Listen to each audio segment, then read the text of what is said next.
Russia will bomb London first in World War III, says Russian TV propagandist as he rails against West and claims, it's clear the threat to the world comes from the Anglo-Saxons. The Kremlin's propaganda machine has warned that London would be the first city bombed if a world war broke out in Russia's latest saber-rattling against the West. Andrei Gurylev, a State Duma politician who is a close ally of Vladimir Putin, made the threat to Britain on the state-run Rossiya 1 channel. The doomsday warnings come amid renewed fears of the Ukraine war escalating into a global conflict due to NATO member Lithuania blocking sanctioned goods to the Russian exclave of Kaliningrad. Gurylev said the only way to prevent the blockade in a Russian invasion of NATO countries, which would trigger Clause 5 and likely spark World War III. He said, "We'll destroy the entire group of enemy space satellites during the first air operation. No one will care if they are American or British, we would see them all as NATO. Second, we'll mitigate the entire system of anti-missile defense everywhere and 100%. Third, we certainly won't start from Warsaw, Paris, or Berlin. The first to be hit will be London." The 54-year-old, who is a member of Russian Parliament's Defense Committee, added, "It's crystal clear that the threat to the world comes from the Anglo-Saxons. As part of the operation to destroy critically important sites, Western Europe will be cut off from power supplies and immobilized. All power supply sites will be destroyed.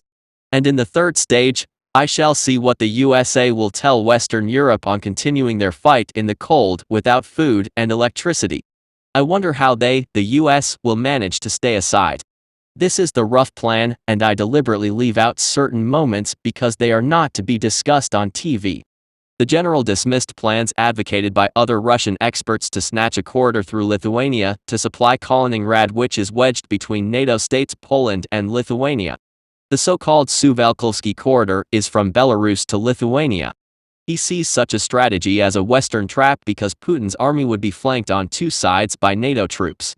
"It's the desire of our Western partners that we clear the Suwalkowski corridor," he said.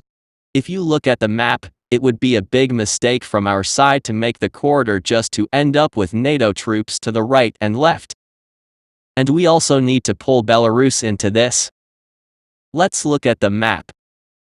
His strategy is to revert Lithuanian capital back to its former identity as Vilnius and Estonian capital Tallinn back to its Tsarist identity as Reval.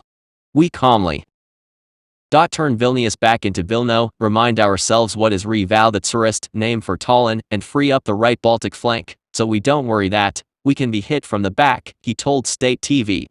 From the military point of view, it is impossible to get a clear corridor through Lithuania, he said. But if the West decides to block the Kaliningrad region, a decision to carry out a strategic operation to unblock it will be taken.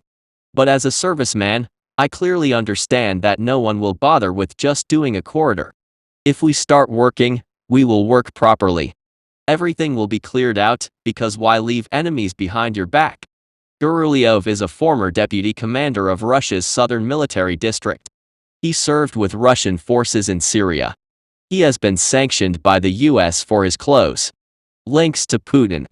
In February, he was allegedly overheard on an intercepted call ordering subordinates to burn the homes of Ukrainians after throwing out families into the street.